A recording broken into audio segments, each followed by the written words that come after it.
ശബരിമല തീർത്ഥാടകർ ഉപയോഗിക്കുന്ന വിവിധ റോഡുകളുടെ നവീകരണത്തിനായി 377.8 കോടി രൂപ അനുവദിച്ചതായി ധനമന്ത്രി കെ.എൻ. ബാലഗോപാൽ.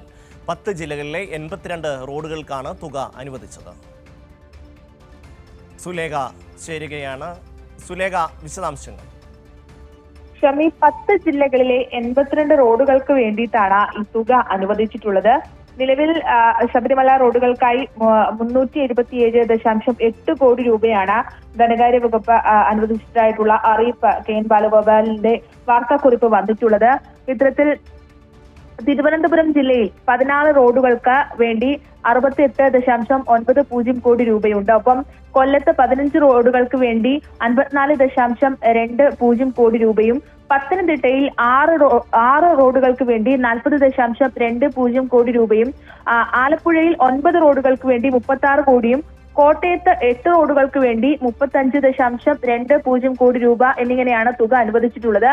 ഒപ്പം ഇടുക്കിയിൽ 5 റോഡുകൾക്ക് വേണ്ടി 35.10 കോടി രൂപയും, എറണാകുളത്ത് 8 റോഡിന് 32.42 കോടി രൂപയും, തൃശൂരിൽ 11 റോഡുകൾക്ക് വേണ്ടി 44 കോടിയും, പാലക്കാട് 5 റോഡിന് വേണ്ടി 27.30 കോടി രൂപയും, മലപ്പുറത്ത് 1 റോഡിന് 4.50 കോടി എന്നിങ്ങനെയാണ് തുക വകയിരുത്തിയിട്ടുള്ളത്.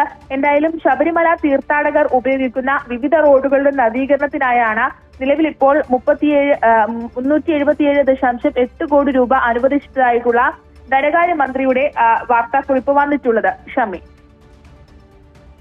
ശബരിമല മണ്ഡലകാലത്തിന് മുമ്പ് റോഡുകളുടെ നവീകരണത്തിന് 377.8 കോടി രൂപ അനുവദിച്ചു. ധനമന്ത്രി കെ.എൻ. ബാലഗോപാലാണ് ഇത് സംബന്ധിച്ച വിവരങ്ങൾ അറിയിച്ചത്. സുലേഖ ശശികുമാർ വിശദാംശങ്ങൾ നൽകി.